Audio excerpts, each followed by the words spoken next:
Kalau kita mempunyai permasalahan hukum dengan seseorang dan kita bermaksud untuk membuat laporan polisi, kira-kira hal apa saja yang perlu kita perhatikan?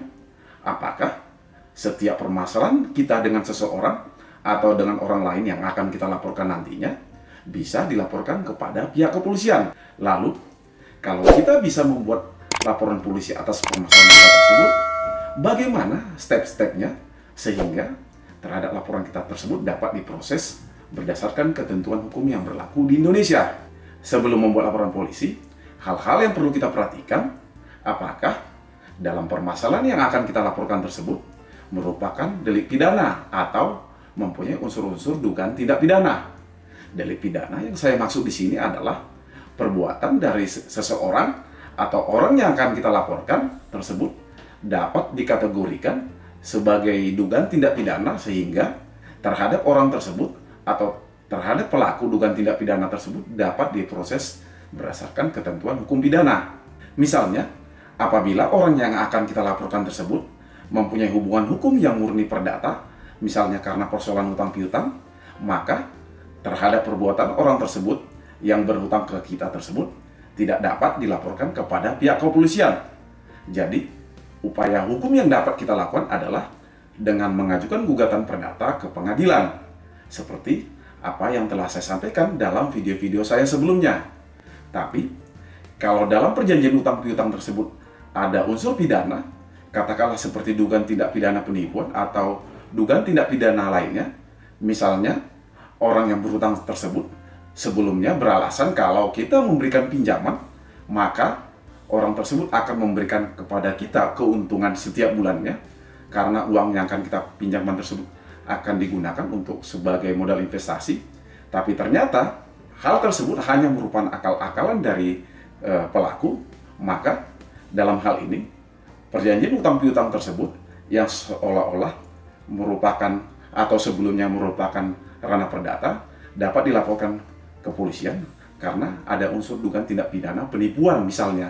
Setelah kita menentukan bahwa perbuatan orang yang akan kita laporkan tersebut memenuhi unsur dugaan tindak pidana, langkah berikutnya yang perlu kita lakukan adalah menentukan pasal berapa yang akan kita laporkan terhadap orang tersebut.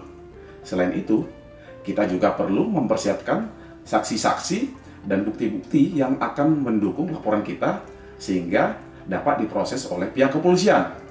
Hal yang perlu menjadi catatan kita, minimal harus ada 2 orang saksi karena 1 orang saksi bukan saksi yang nantinya perlu kita hadirkan untuk memberikan keterangan di hadapan pihak kepolisian. Setelah kita dapat menentukan pasal pidana yang akan kita laporkan, lalu mempersiapkan bukti-bukti termasuk saksi-saksi yang akan memberikan keterangan di hadapan pihak kepolisian, langkah berikutnya yang perlu kita lakukan adalah dengan mendatangi SPKT di kantor kepolisian.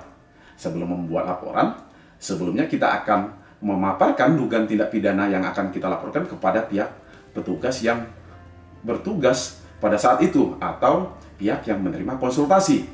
Kalau menurut petugas yang berjaga, perkara yang akan kita laporkan tersebut mempunyai unsur pidana atau merupakan dugaan tindak pidana, selanjutnya kita akan diarahkan oleh petugas tersebut kepada petugas yang berjaga untuk membuat laporan polisi.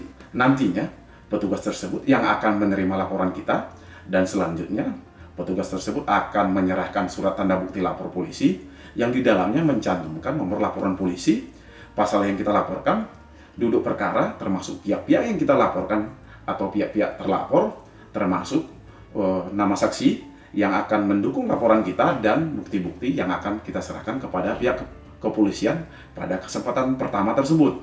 Tim dari pihak kepolisian yang selanjutnya saya sebut dengan istilah penyelidik, yang ditunjuk untuk menangani perkara akan melakukan pemeriksaan awal terhadap kita sebagai saksi pelapor, termasuk melakukan pemeriksaan terhadap saksi-saksi dari kita sebagai pelapor yang sebelumnya telah kita persiapkan untuk dapat memberikan keterangan di hadapan penyelidik dalam rangka untuk menguatkan laporan kita. Pada tahapan ini, laporan kita masih berstatus sebagai penyelidikan sehingga keterangan kita dan keterangan saksi-saksi yang akan disampaikan di hadapan penyelidik, termasuk keterangan terlapor apabila penyelidik dalam hal ini memeriksa terlapor, masih berstatus sebagai klarifikasi.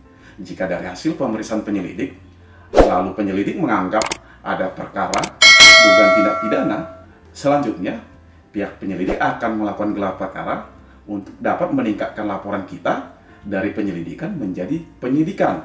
Dan pihak kepolisian yang menangani perkara selanjutnya disebut sebagai penyidik. Pada tahapan ini, penyidik kembali akan memanggil dan melakukan pemeriksaan terhadap kita sebagai saksi pelapor, termasuk saksi-saksi lainnya, termasuk juga akan melakukan pemeriksaan terhadap terlapor, dan keterangannya akan dituangkan dalam berita acara pemeriksaan atau yang lebih kita kenal dengan istilah BAP. Jika berdasarkan keterangan saksi-saksi dan bukti-bukti cukup untuk membuktikan bahwa terlapor merupakan pelaku dugaan tindak pidana, selanjutnya pihak penyidik melalui gelar perkara dapat menetapkan status tersangka terhadap terlapor, termasuk melakukan penangkapan dan penahanan apabila ada dugaan jika terlapor akan melarikan diri, menghilangkan barang bukti, dan mengulangi perbuatannya, termasuk alasan-alasan lainnya yang dapat dipertimbangkan pihak penyidik sehingga terhadap terlapor harus dilakukan penahanan oleh pihak kepolisian. Catatan pentingnya, tujuan dari pembuatan laporan polisi adalah agar terhadap terlapor atau tersangka atau yang nantinya berstatus terdakwa di persidangan dalam proses pengadilan dapat diberikan hukuman badan atau penjara, bukan pembayaran seperti kalau kita mengajukan gugatan perdata ke tingkat pengadilan. Walau tidak tertutup kemungkinan ada proses perdamaian di kepolisian yang kita kenal dengan istilah restoratif justice. Misalnya, terlapor yang sebelumnya berhutang dengan cara melakukan penipuan atau penggalapan terhadap kita sebagai pelapor selanjutnya melakukan pembayaran atas utang-utangnya kepada kita sebagai pelapor. Buat teman-teman yang merasa konten ini berguna, silakan like, share, dan subscribe agar dapat mengikuti konten-konten saya berikutnya di bidang hukum. Salam dari saya.